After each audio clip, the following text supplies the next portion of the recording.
happy to be here. I'm happy to be alive because I had a guy follow me to my car earlier at the grocery store. Yeah, it's never George Clooney that follows you to your car at a grocery store, is it? No, this guy had a tattoo that said, "Just do me." Yeah. No, on his face. On his face. He had about 4 teeth in his mouth. That's not an estimation. I'm rounding up from 3.5. And he had that one crazy guy eye, you know, that just gone rogue. It looked like it was being remotely controlled by a cashier at register 2. Yeah, and this guy cabbage patches his way up to me. And he says, "I had to follow you to your car because you look so good in your pants." And then he reached into his pocket, pulled out a piece of chicken, and started eating it. Yeah. Every girl's dream. So as I'm loading my groceries into my car going, gee, I wonder where they're going to find my body eventually, he says, "Are you married?" I'm like, "Oh, yeah, I am. I'm married." And then he says, "What did you do that for? What about everyone else?" And I snapped. I did. I was like, you know what? No one cared that I was single before I got married. Nobody cared. You know, where were you when I had to pay my cousin $50 to take me to the prom? Where were you then? Yeah. Where were you when I cut off all of my hair in my Annie Lennox phase and everybody called me Bill for 2 years? No, 2 years, even after it grew back. Yeah, and I have an idea. Why don't you put your chicken back in your pocket and at least offer to help me load these groceries into my car, you know, like a gentleman? And then his eyes widened, individually, of course. And he just simply turned and walked away. And I guess that's when I realized I'm too crazy to abduct and murder. Which, I don't know, it's a blessing and a curse, I guess. Because I live in Van Nuys. And thank you. It's not necessary. This is how I explain Van Nuys to people who aren't from Van Nuys. It's the kind of place that has a bad reputation, you know? But I can say this about it. The number of people shot every year is still less than the number of pornos shot every year. So we have that going, you know? It will ruin watching House Hunters International, you know? Little difficult to get excited about a doctor buying his second house on Fiji when you're watching your neighbor sell meth out of a boat in his front yard. Difficult then.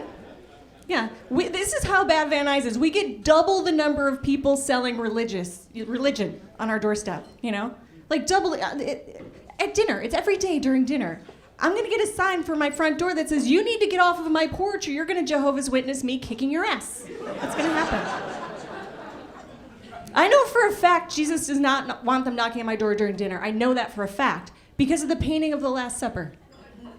You know the painting where all the disciples are gathered around and Jesus is in the middle doing this. It's because they just knocked on the door during dinner. He's like, "Really? It's my Last Supper. I've heard the news. Okay, move it along, move it along." I have 2 dogs that I think of as my kids. My furry little boys, and I have a friend who has actual children, human children, running around. And I will say I think of my dogs as my kids, and my friend will be like, "You can't compare having dogs to having kids. It's apples and oranges." And I will say to her, "Can we just agree that apples and oranges aren't that different? They're both fruit, okay? If somebody said, 'Do you want an apple or an orange?' You'd be like, 'I don't care. I'm going to take it home. It's going to rot, and I'm going to throw it away in a week.' Nobody cares about fruit." But also what you mean is that you can't compare the two, right? You can't equate the two. I can compare any 2 things. I can compare Bill Cosby to Mother Teresa, okay? One probably raped a bunch of women, and the other one definitely raped a bunch of women. For sure. Yes. I have a friend who happens to be a proud gay man, and we were going to the mall in his neighborhood, and he was giving me directions. And I said, "Do I turn here?" And he said, "No, go forward." Like, "Okay, is this my turn?" He said, "No, keep going forward." And I said, "Why do you do that? Why do you say go forward instead of go straight?" And he said, "Because I don't want to encourage anyone to go straight." I'm like, all right, I agree with that. I completely agree with that. I do. So we went shopping. We had a lovely day. We got back to my car, and I said, "Just put your bag up front." And he said, "Why?" And I said, "Because I don't want to encourage anyone to put their package in my trunk." It's fair. It's very fair.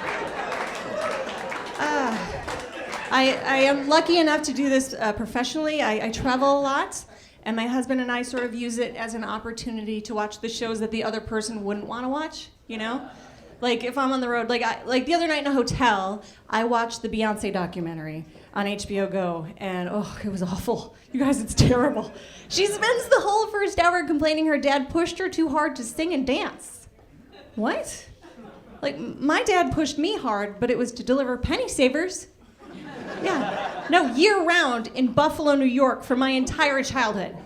We made $25 a week throwing garbage on our neighbors' doorsteps, you know? And I get it, $25 might not seem like a lot of money today, but back then, that wasn't a lot of money. It wasn't. This is on me, though, because I should have known it was going to be terrible. I should have known it was going to be terrible because the title of this documentary is Beyonce, in her own words, life is but a dream. In her own words, life is but a dream. No, Beyonce, those are not your words. They belong to Row, Row, Row Your Boat. Who are you? You're rich, you're beautiful, you're famous, and you're stealing from Row, Row, Row Your Boat. No, just no. And my husband watches all things car channels like Velocity TV, Speed TV, Cars. I can't even watch the commercials on those. There was this commercial for AutoZone that went, if you want it and you need it, just ask us and we'll get it. What? Isn't that how every single auto store works? Like you walk in and you're like, yeah, I need a radiator for a 68 Chevy Camaro. And the guy's like, okay, I'll get it. Like, that's how every single auto store works. I think it sounds like something I'd say to my husband too when I'm really ticked off. Like, look, if you want it and you need it, just ask me and I'll get it. I don't understand why they ask you if you need it, if you want it and you need it. If you need it, they're not going to give it to you. I don't understand what's happening. Is some guy spending $200 and his entire Saturday fixing things on his car that aren't broken? What's happening? Sorry, it's just a hot button topic for me because it infuriates me that they're spending all of this money on an advertising campaign that simply explains how every auto store works. That's like an OBGYN's jingle being, we'll put you in a paper gown and ask you to scooch. We'll fondle your boobs and poke around in your cooch. Well, that's just crazy. Oh my gosh, you guys are fun. You're fun.